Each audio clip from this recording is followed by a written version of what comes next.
Hey, I'm Amadeus, and this is Gay in Rural France, a podcast where I talk about queer life in the countryside, mental health, and everything in between. Let's get into it. Welcome back to the podcast. Today I want to talk about a topic that is very close to my heart, and that is friendship, and friendship especially viewed from a queer perspective, but also from an expat perspective. So if you want to hear about my experiences and also my advice, then keep on listening or watching, and c'est parti, let's go guys. So I have again printed out a few cards to guide me through this discussion because I have prepared this in advance. So the first thing is, I think, to understand properly is how I define friendship today, because we all go through a journey in life, and I am 38 years old now as of today. And so I think for me by now, friendship means a deep connection with someone, a certain reliability, and shared values. And shared values is the biggest thing here. And I think it's not about quantity, it's about more finding people that really speak to you and that you can easily communicate with and that support you and your cause no matter what. And that's what I have found with my friends, my best friends, my kind of inner circle of friends. And I think sometimes living in a rural area can be quite tough in that respect, especially if you're moving after having lived in a city for long. And I grew up in a city, me personally. I never grew up in a rural setting. Always been living in a sort of big city when I was little, and then older, also working in theaters in like smaller cities, but always in a city environment. So I think in cities, people usually tend to, and that is my experience, be more open-minded about certain things, more kind of like drawn towards the left, at least in Europe or in Germany and France. That's what I have found.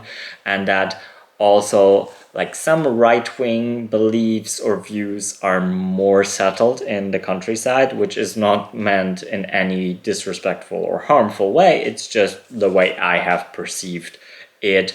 And people, it's not that people are bad or anything. I think people just have different value sets and different beliefs, and I think they have not been in touch so much maybe with foreigners, with new situations, so they're a bit more secluded, so they might form different opinions about these kinds of topics and might lean more to the right. At least that has been my experience. That is my definition of friendship. So how friendships form and change over time. And I think that's a really big thing, and that's something that has been in my thought process for a longer period of time now, is that all my closest friends are from ballet, or like either from ballet school or from companies I danced with.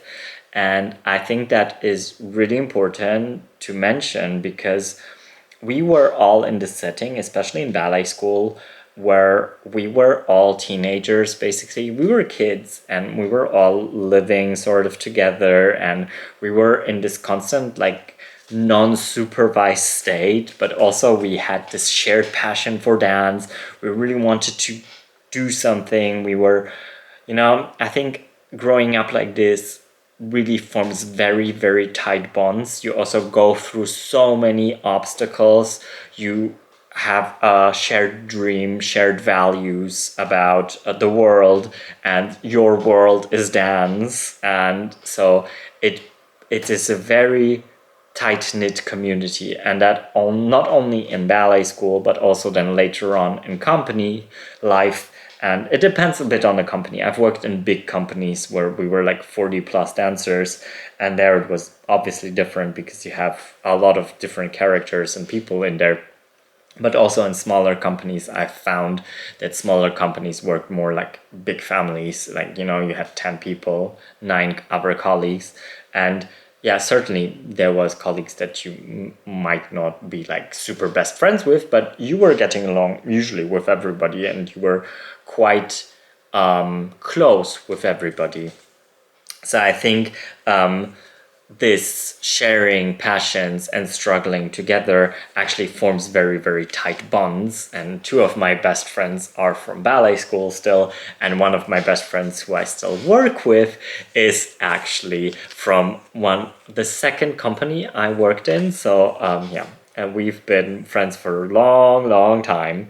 And I think then in adult life, it kind of shifts and changes, because for me work environment was very much like ballet school, like I said already, but in a normal working environment kind of shifts, and you don't spend as much time with your friends or with people who become your friends.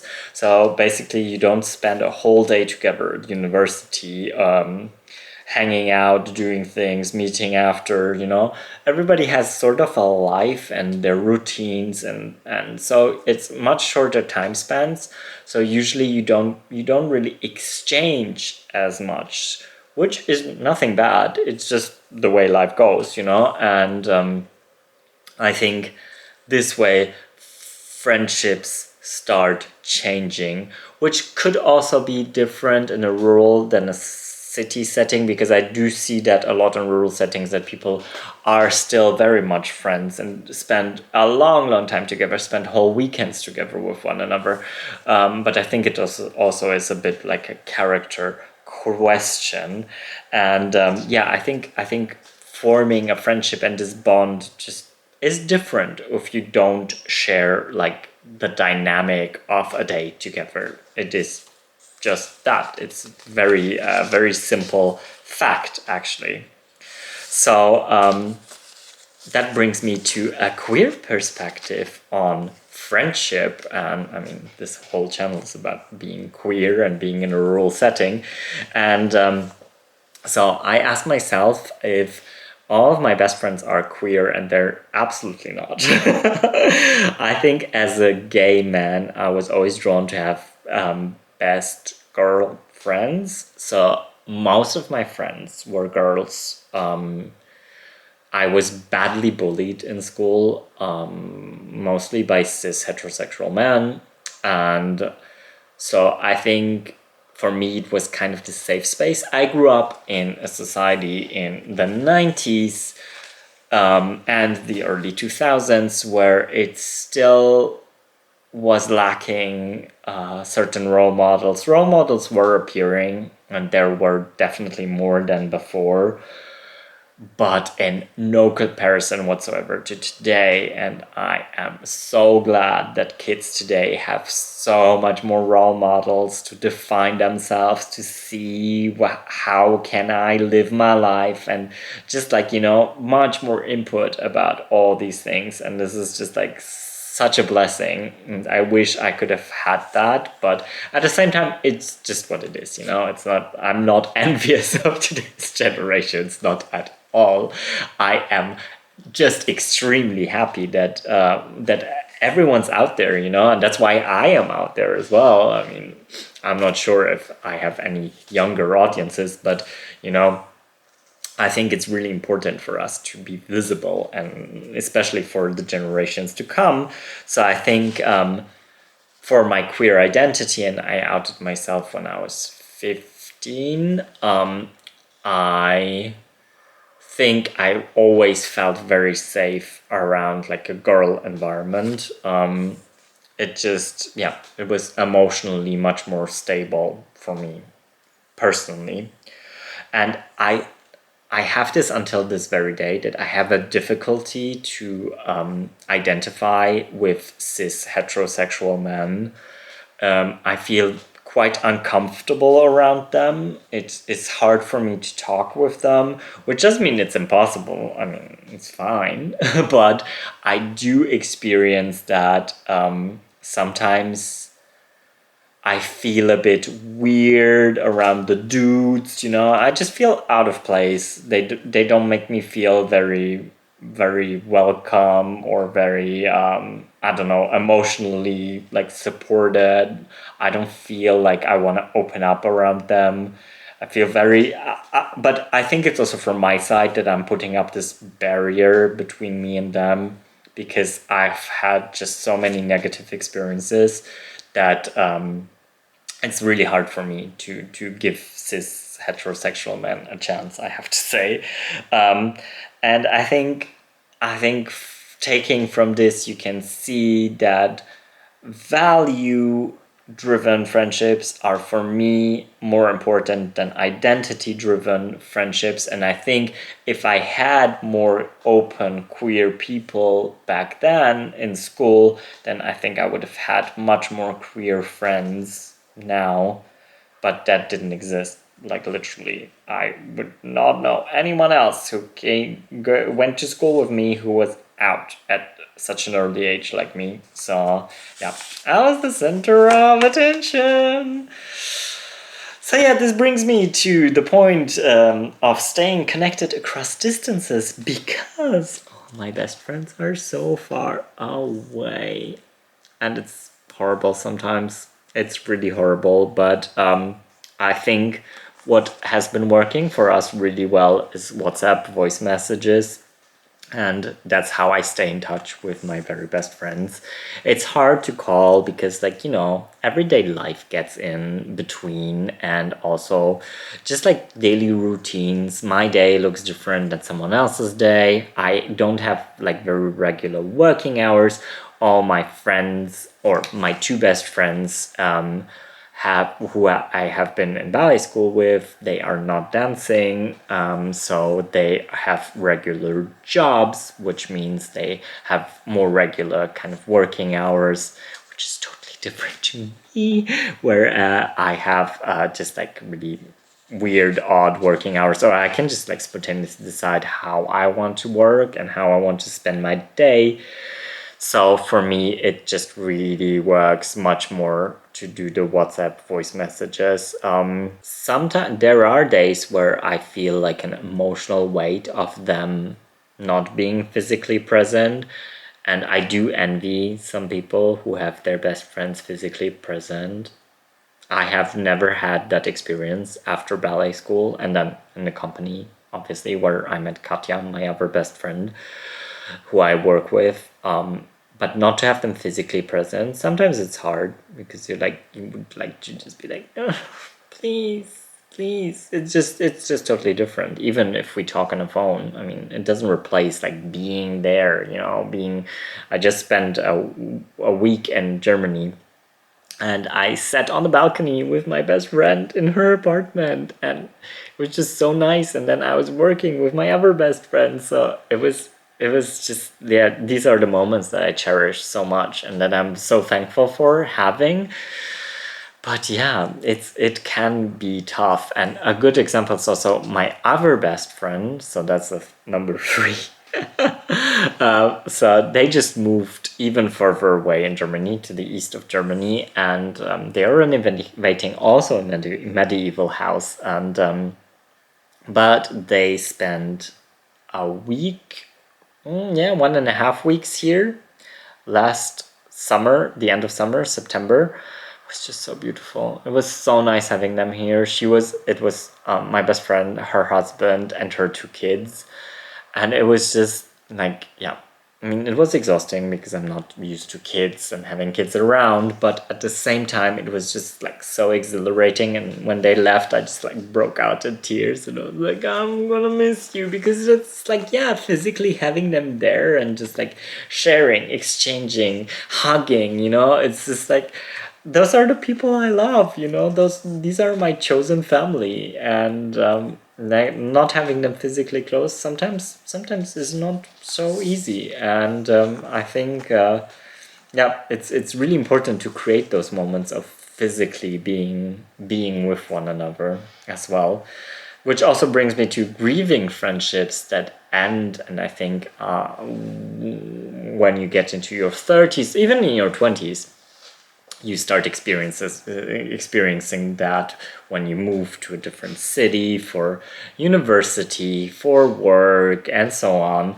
So that just life sometimes gets busy, and some friendships just fade, and that's okay as well. I think it's also okay to realize that some friends are not meant to be there forever, or some friends are meant to be there, but yeah, they kind of appear and reappear.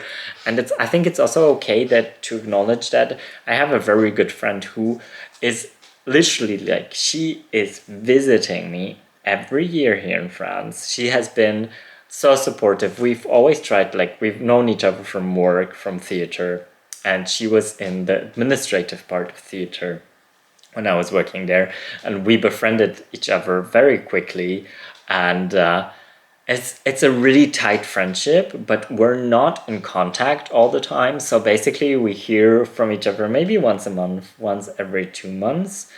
But it doesn't change the quality of our friendship. And when she comes, it's just so really nice. And we already planned, like, she's gonna come in a few weeks, and already booked a stay on Ile de Ré, on our little peninsula island here close by.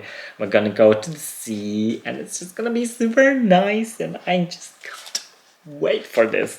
But yeah, I think it's okay to have those kinds of friendships as well. You know, they're like up and down and up and down, and then some friendships fade and then they go back up. And I think I think with some friendships, you also, I had this experience in Düsseldorf. I had a friend who I adored. Like, she was so fun. She was so fun to be around. We really clicked. But she was so busy with her own life, and she already had so many friends that I think I just didn't fit in any of that. And I felt a bit disconnected and forgotten after some time, and it was sad for me. But I think it's important to grieve also for a friendship, and then it's important to go through all of this grieving pain, and then come out the end and realize, okay, it it was basically not the right time. It's a bit like any relationship. Basically, you have to realize that it always takes two. It's a combination of things, and sometimes, yeah, life just gets in the way, and you've got to accept it. And I think I'd rather go with the flow than go against the flow, especially in my private life, and create misery when I can create beauty. And yeah, that's my personal experience of what I have lived through in Düsseldorf. Actually, not only with her, but also with some other people that I really enjoyed having around. But somehow it just didn't work. It was just this typical adult friendship. And this also brings me that friendship to, I'm not making sense in English sometimes. It also brings me to friendships are meant to evolve, which is our second to last point for this podcast. And I think it's really important to know that friendships are not static, and just like everything around us, our planet is turning, our whole solar system is moving, every cell of our body is like constantly in movement. Everything outside is constantly in movement, even if it's just teensy tiny. So everything is like constantly changing, and I think that's the beauty. And I think that's also a big lesson for life, if you understand that nothing's static, everything's constantly changing, and it's beautiful and it's okay. And then I think you go through life much easier with that thought in mind, and not clinging on to something because it has been like this forever, or it has felt like this or like that. And I think it's okay to accept, and good to accept, and very healthy, that everything is constantly changing, and it's absolutely fine. So yeah, I think, especially as a queer person and like gay man who doesn't really want kids like me, just experiencing all this, like, all my best friends have kids now, and the first one got her kid at the age of 29, and that changed her rapidly. She was totally different before, and it's nothing bad, nothing, but you have to acknowledge that, yeah, just priorities change. My priorities also changed. I'm renovating this house, I'm doing all of this, so also my priorities have changed so much throughout the years. And that's what I mean with friendships are evolving. And I think as a queer person, sometimes it can be quite tough on you to be like, okay, now I'm just like pushed to the side because there's this kid or there's those kids. And I feel like that if you try to understand the opposite side as well, it can be quite frustrating for them as well, because it is a big change in your life. It is an impact on your life that suddenly there's a kid who needs to be taken care of, who needs you to survive, essentially. So sure, you're gonna make it your priority. It would be weird if you wouldn't, right? So I think everyone just carries their own struggles and burdens and things, and it's always easy to see your perspective, but it's always hard to like turn it around and be like, okay, maybe I just need to start looking at the other people's perspective and be, okay, these people also have things they need to deal with, problems, yada yada yada, and I am not the center of the universe. Unfortunately, no, just kidding. No, but it's like I think if you don't take yourself so important, then you'll be much happier.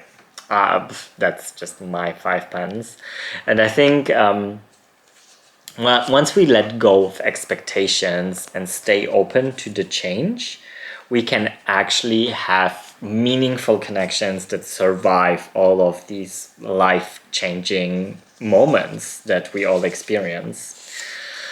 So lastly, I just want to give some advice on building friendships again after moving as well, because I mean, some of you also watch because I have moved to a rural area, or you're planning to move to France, or things like this. I think the single best advice that I can give is give it time, because real connections doesn't happen overnight. And I think if you can use existing networks, like I was very lucky that I had my boyfriend, that he integrated me really fast. But I think if you have already some kind of connection, you can build up on that connection, or find local groups, find people, like I said in the very beginning, that share your values. And I think that's really important. And I think it's also important to be open and approachable. I know that myself, I have a bit of social anxiety, and that might make me look like I'm not really approachable. But I think I'm very easy to open up. I try not to be a big mystery for people, because I find this is playing games, and this is a bit like, why should I be a mystery? It's like, I like you, I'm gonna tell you what's going on. If I like you.